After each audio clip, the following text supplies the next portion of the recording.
Hey guys, how's it going? How are you? It's Wednesday, woohoo! I have a really good story for you today, a little bit of drama from my life, from which I learned. And I love these little stories because I make connections in my life, to my life that I don't think everyone makes. So I want to share this with you because it's very interesting to me. I always dig up something that connects back to my life and my relationships from these random stories. But just from a personal perspective, we're so excited. My husband and I are going on a little getaway, just the two of us, for 3-4 days somewhere warm. We're going to Phoenix. And we have a plan. We're going to play tennis every day. We're going to get some massages. We're going to eat good food. And I'm so excited to have a book that I'm reading right now that is so good that I'm halfway through. But I have another book that was recommended to me that is so big and thick. So I'm excited to have vacation coming up that I have a book to read for, good books. So we're going to be doing lots of reading, lots of tennis. Oh, it's going to be so good. And then we're going to come back to our kids, even more happy to see them than we were before. So that's exciting. Back to my story. So this is what happened. Little background before the story. I love languages. I love French. I love learning French. I love learning some Spanish. I know so much French now that I can kind of hold a conversation. But if you speak fast to me and you're a French speaker, I might be lost, but I can converse, I can understand. I know enough to help my kids with their homework. I can read. I can read like a kid's book to my kids. I just love it so much. I don't even care how bad I am or how good I am. But because I love it so much, I keep learning more and more words. So I love it. And now that my kids are learning Spanish, I am catching up with them. I'm like, oh, wait, tell me, teach me all the days of the week to me in Spanish. Teach me the months in Spanish. So I learned them like a couple of weeks ago. I already learned them with them and I know them. And my trainer actually is Spanish speaking, and she started teaching me some Spanish. So I'm excited. I'm like, yes, I love languages. So let's just keep learning more. And because the words stick in my mind, like I remember things, I'm like, okay, let's do this.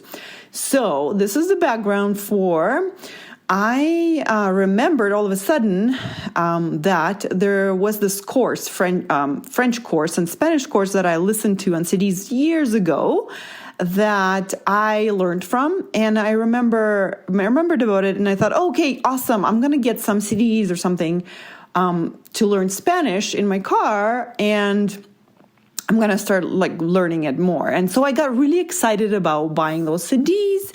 I looked on Amazon, but I thought, well, this is something that could be good to get from the library or something used from Kijiji, so buy somewhere used, right? Because it probably has never been used, and why not, right? Why pay a full price for something that you can just get something from used? So I went to the library, but they didn't have the course that I wanted from this specific one, this specific guy. By the way, it's Michel Thomas. I think he's a French person. He teaches languages not based on memorization, although a little bit, but more on logic. He explains how the language is built, and so you logically understand how it's built, and then you remember it, and then it's easy for you to actually remember it because you make associations and you logically understand how it is formed, whereas other ways could be just memorizing it, right? So Michel Thomas. So I went on the library. I couldn't find what I wanted. Then I went on Kijiji. And Kijiji, if you're not in Canada, if you don't have Kijiji, it's just some app where people can sell and buy used stuff locally, okay? And so, but my search was set up to search for items in the city where my mom lives, in London, Ontario. And because last time I was searching for something, I was searching for a paddleboard to get for my mom for her birthday. And so it was already set in her city. So when I entered, look for these Spanish CDs on Kijiji, it looked for the CDs in London, Ontario. And I don't live in London, Ontario. I live in Calgary. So bear with me. I'm setting up the story to kind of tell you what happened. But all these details are kind of a little bit important. So because I live in Calgary, but the searching was happening in London, Ontario, which is a 4-hour flight away. I actually found them. They were there. It was $25 for in beginning, intermediate, advanced CDs. Perfect. Okay. I was so excited. I'm like, oh, awesome. And then I noticed that it's in London. So I thought, oh, no big deal. My mom can pick them up for me. She would love to do that. She would like to help me. So then I messaged the guy or whoever it is. I said, oh, are they still available? Hours later, he replies, yes. I said, okay, can we pick them up today? And he goes, and his answer was, oh, what time are you flying in from Calgary? Let me know. I'll pick you up. Which, of course, at that moment, I saw that. I'm like, oh, this what? Oh, of course. He sees that I'm in Calgary because that's what the app says. And he's in London. So that he was being sarcastic, right? But right away, if you've ever bought anything online, they always recommend that if it's local, don't accept any, just deal with cash. Don't do any e-transfer, transfers. Don't try to avoid scam, basically, right? Try to avoid people scamming you. And usually scammers try to pretend that they're not in the city and they need to do a transfer and they need to do a transfer for them back, like something sketchy like that. So when I saw that message and I saw that he was talking with a sarcasm, or he or she, I don't know, right away, I thought, oh, he must be thinking that I'm trying to scam him somehow because I'm trying to buy these CDs from Calgary, but he's in London. So, of course, I answered. I said, no, I wouldn't pick them up. My mom would pick them up. She lives in London.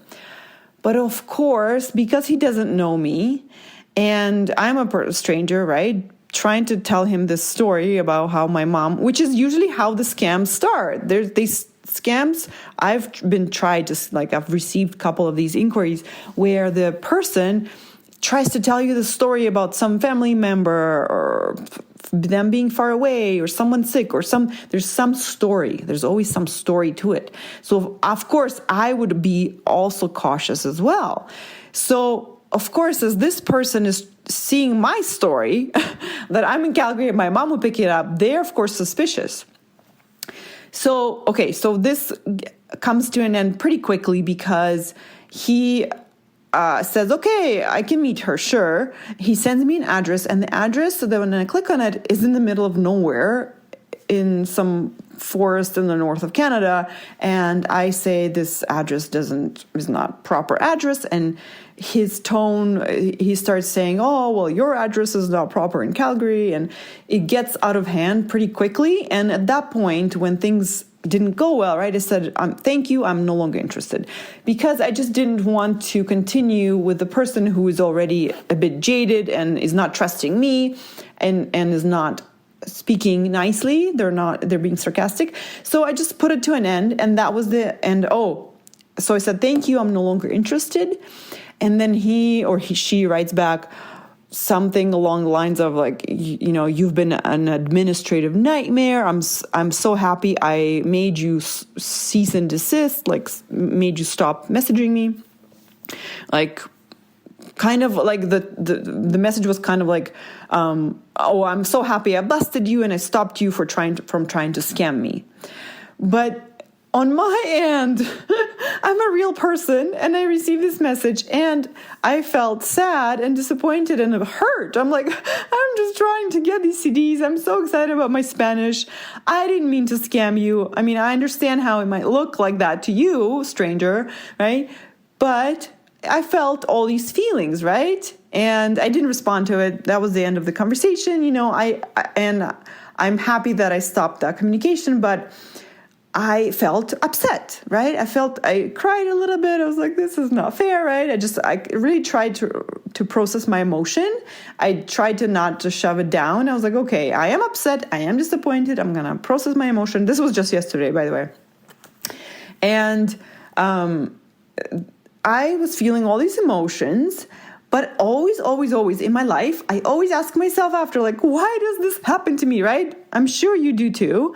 And a lot of us ask ourselves, like, why did this happen to me? Even if, especially we think like we're such a nice person, I didn't do anything bad. Why did this person say something mean about me? Like, I wasn't trying to scam them. I was being completely honest. And they were using that tone with me that I don't think I deserved, right? And so as I was going through these emotions, and then later I was asking myself, like, why does this happen to me? And I kept looking for the answer. The answer I always find is, how did this happen for me? Right? Like, what is this trying to show me? And this is why I'm recording this episode, is because of this connection that I always make, is this. What is this instance trying to show me about my life? Because my answer to this is, I don't do this. I don't do this to people. Like, why do I need to learn this lesson? I'm not that mean to people. Like, this, I don't see the connection. Like, why would this happen to me? I didn't do anything mean, right? And then the next step that I always take is, what if I do this same thing to people? And how do I do this? Okay, listen me out. Listen to me.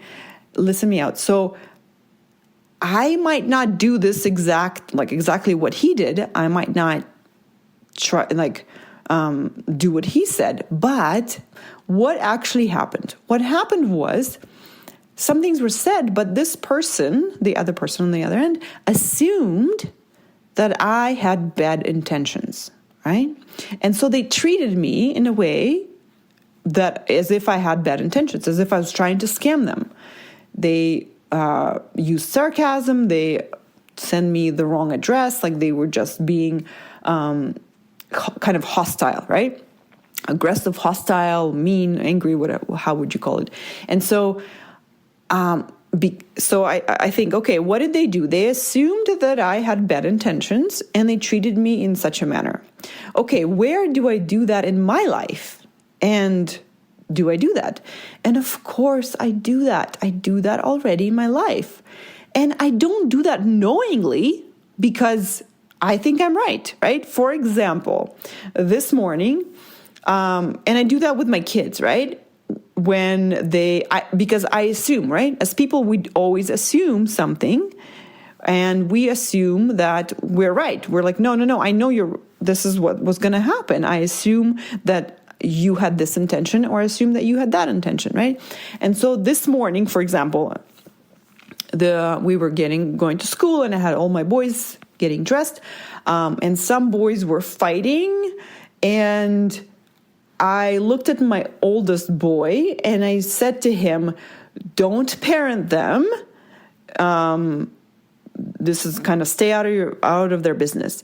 And he got upset at me, and he was hurt, and he was sad, and he was almost crying, because he said, you just assumed that I was going to do that. You assumed that I basically assumed the worst out of him in that moment, right? Of course, I had my reasons. I've seen him do it before, right? In my mind, I was right. I'm like, no, I'm the mom. I know what you're going to do. And I know that you're going to try to parent them. Please don't parent them. It's annoying. It's not helpful in the situation, blah, blah, blah. But because of what happened to me yesterday, I was so aware of what it feels like on the other end of accepting that assumption when it's never true. It's not true. I mean, it's sometimes true, but when it's not true, but the other person is assuming the worst of you, that does not feel good. That feels really hurtful. And he was saying, this is so hurtful. Why did you say that? Don't say that, right? He was acting exactly how I was acting yesterday in receiving that. And so this is the connection that I always make when something terrible happens to me, or something that feels terrible. I always dig for, okay, what is in this for me? How is this for me? What is it trying to teach me? And I think I have to give credit to my mom, because I think she taught me to do that, to kind of dig deep and ask, like, how is this for me? What is it trying to teach me? Where do I do this? what can I take away from this? And so when I do that, I always ask myself, like, how do I do that? Where do I do that? And when I find that answer, that makes me a better person. Because today, when I did that, right away, I realized I did that and I apologized. I'm so sorry. You're right. I assumed that and I was wrong. I said, was I wrong? He said, yes. I'm like, I'm sorry. I love you. I give him a hug. I'm like, I'm sorry, right? My bad. I assumed the worst and it wasn't true. So that's why I'm sharing the story with you, because some things that feel so bad for you, there's some really cool gold for you to dig there and find out, like, what is it showing me in my life? Like, do I do that to people as well? I don't want to do that to other people as well, especially people that I love. And so this is my analytical mind that connects things that other people might not connect. Like my husband would never connect these two because I think men don't connect things as much. Anyway, I'm just assuming again, never mind. But what I'm saying is that I think this is a very special skill that one can develop and use that to their benefit, because it will make your relationships better. When you notice that you do that, you're like, oh my gosh, when I assume something, not pure intentions from my son, he feels so sad and so hurt. And I'm wrong. I'm completely wrong in my assumption. And some people don't even ever find out that they were wrong in their assumption, right? They just keep believing their assumption that their son had bad intentions, right? But if they are trying to create a better relationship, be a better person, grow, then they will be willing, you will be willing, and I think you are, to see that underlying meaning of, oh, what if I am wrong? And also another belief that I have is that people have always good intentions. Right? So if I notice that I believe that my son has bad intentions, then I think, oh, maybe I'm wrong here. I don't think my son would have bad intentions. I don't think I ever have bad intentions. So how can I find those good intentions that my boy had? And right? And how can I make this situation better? How can I relate to him in a more useful way? How can I relate to him in a way that brings us closer, right? So, I'm so happy that happened, because I was able to kind of get better at maybe assuming. From now on, I'm going to be a little bit better assuming better things from my boys and everyone, and quicker at apologizing. Like today was so quick. I'm like, you're right. I'm so sorry. And it only took a minute. And even though I assumed the worst out of him in that moment, guess what? Our relationship is still stronger today because of what happened yesterday, and because I was able to apologize so much sooner, like right away. Because he knows that now, I think because I apologized, he thinks, okay, my mom is not insane. She sees that I'm a good boy. Like I can trust her, right? Like whenever she's wrong, she apologizes. So he now has more trust in us, and I feel like I am one step forward and I'm closer to him because I am willing to be wrong and apologize, right? Okay, I hope this was useful to you. I love this story because it's a little bit of drama, a little bit of kind of emotion there. That happened for me. I was crying. I was so upset. I'm like, this is not fair. I'm a nice person, right? And the stranger has no idea. They think I might be scamming them. And I'm like, no, I just want my Spanish CDs. So I actually called my mom later and I told her this whole story. And I said to her, you know what? I decided that I'm going to get the Spanish CDs or some lessons, but I'm probably going to get them even in an even better way than I imagined. And as soon as I said that, I realized that my trainer, hi Giovanna, my trainer, she's Spanish speaking. So I said to her, oh, I think I already got my way better. My trainer already offered to teach me Spanish. I mean, what better way to learn Spanish than from a Spanish speaking person, right? So I already even got the little present after that. I said, I already got what I wanted.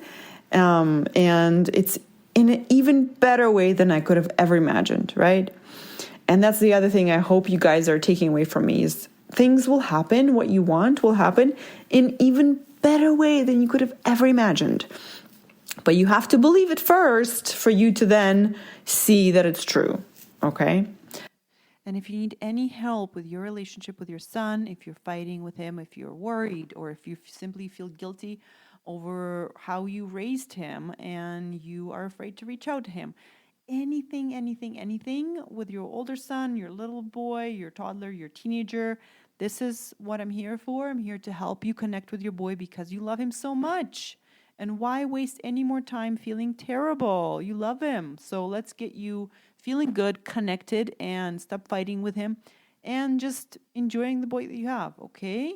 I love you all guys so much, and I'll talk to you soon.